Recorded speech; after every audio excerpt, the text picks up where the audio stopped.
How's it going, everyone? So we are EzBar, I'm Nathan. I'm Connor. I'm Mergim. I'm Evan. and I'm Michael. So here's our outline of everything that we're going to be going over. We're going to start off with our project summary. So EzBar. In a nutshell, EzBar is an automated bartender which plans to mitigate the frustration, lack of organization, and improve efficiency of bars and pubs everywhere. EzBar prides itself on offering 5 key attributes which make EzBar a great product. EzBar offers simplicity, which allows you to order a drink at the click of a button. Usability, you're able to navigate in various different ways, such as by liquor, mixer, or by looking up a recipe name. It offers consistency, so every single time you order a drink, you have the same drink every time, and it is also poured at the same speed and the same rate. It also offers security. Basically, we have a pin pad system on the application, which restricts access to only those who are eligible. And lastly, we have a payment system which, once you enter your PIN pad identification number, every order that you place will be stored on our database. Our lead software engineer is Nathan Wilk. Our lead hardware engineer is Jamicky. Our lead mobile application developer is Mergim, and me and Evan both worked on software and research. So these were our requirements in the fall. We expected a flow rate of 10 milliliters per second with a 10 bottle capacity. We achieved a flow rate of 7 milliliters per second with a 6 bottle capacity. We also have an Android maintenance app. The system is very user friendly, and we implemented a bill tracking system. So this is our bill of materials. As you can see in the gray, we have the Raspberry Pi with the touch display. In the white in the middle, these are various electronic components. And at the bottom are various case materials. So we got around $275 for our current bill. Previously estimated around $350. So here you can see our schedule going into the spring semester. On the GUI, we actually used UWP, but coming into April, we realized that there's some issues with compatibility with some of our external peripherals. So we actually had to switch from using UWP back to using a Raspberry operating system with Windows forms. Also, we have worked on developing the RFID locking mechanism, which is the peripheral that ended up being incompatible with UWP. And due to time constraints, we ended up converting from an RFID system to a pin pad locking mechanism. And throughout the entire year, Mergim has been working on the mobile application, and Connor has been working on our system hardware. So one of the risks we ran into was the system losing internet connection. So if it's in an establishment, it loses internet, it can't contact the database. Our solution for this was to implement a local database that stores all the same information as on the other server. We were going to use SQLite. Although we did not implement this, the standalone application did work. We were able to take the database files and the information and put it on a local database file. Leaking was also a possible risk. The solution for this would be to implement a single system of tubing. We were not able to implement this in our project though due to time constraints. Also, in case a user forgets their PIN while the EzBar is at an establishment, one of the staff members with certain privileges can go into the EzBar machine and get the proper PIN for them in case they forgot it, of course after verifying that it is in fact them. Also, in case a valve got stuck open, this was another risk we thought of, but the solenoid valves that we did use, they stay closed. So if the power would shut off to the whole machine, the valves would close if they were originally open, so this was not a problem. Some of the issues we ran into, database normalization, we ran into problems due to some repetitive information. However, we were able to keep it in our third normal form. We had some problems with UWP and Windows forms. So UWP gave us problems, one with library conversions.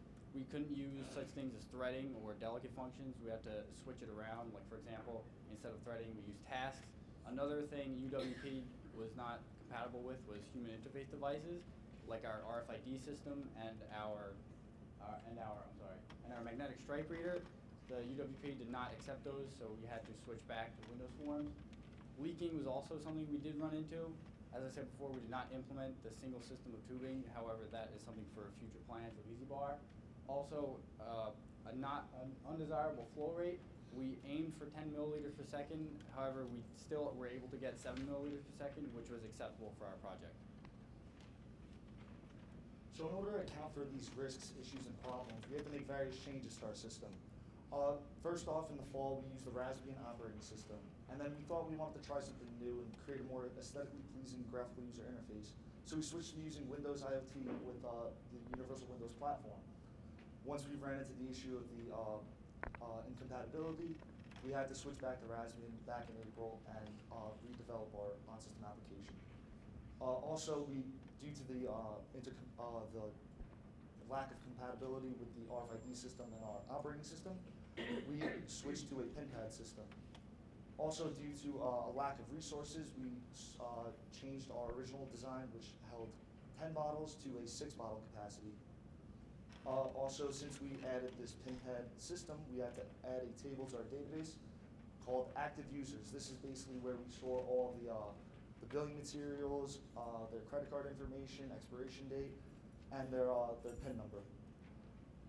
For the hardware, originally we only used transistors to drive our solenoids, but we weren't able to get the proper voltage drop to fully open the solenoids and keep them open. So we implemented relays into our circuitry to successfully control the solenoids. And lastly, we had to adjust the bottle distance from the tap from 13 inches to 19 inches to ultimately increase our flow rate from 4 milliliters to 7 milliliters, right smack in the middle of what our desired goal was. So here's just the diagrams for our overall system. You can see up here we have our display with our Raspberry Pi 3. Directly below it is the power board, which is where we have all of our voltage levels such as 12 volts and 5 volts to power our control circuits. Surrounding this are all 5 of the control circuits. This diagram was initially made for the original system, which was supposed to house 10 bottles. On the side here, we can see the 5 different bottle locations with the liquor caddy holders, and underneath them we have the solenoid valves with the tubing all leading back to the central output. Here we have our hardware circuit. As Mike said before, we changed it slightly and added in a relay to properly power the solenoid for that 12 volts.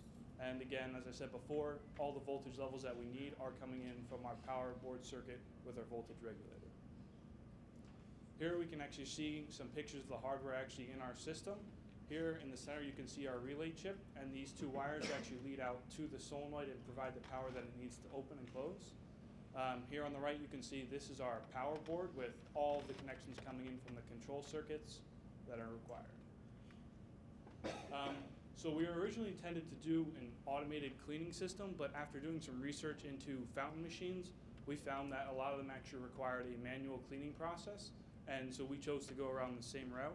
Essentially, you want to take out the bottles, take out the tubing, clean it daily with soapy water, and then you want to clean it once a week with kind of a mild detergent.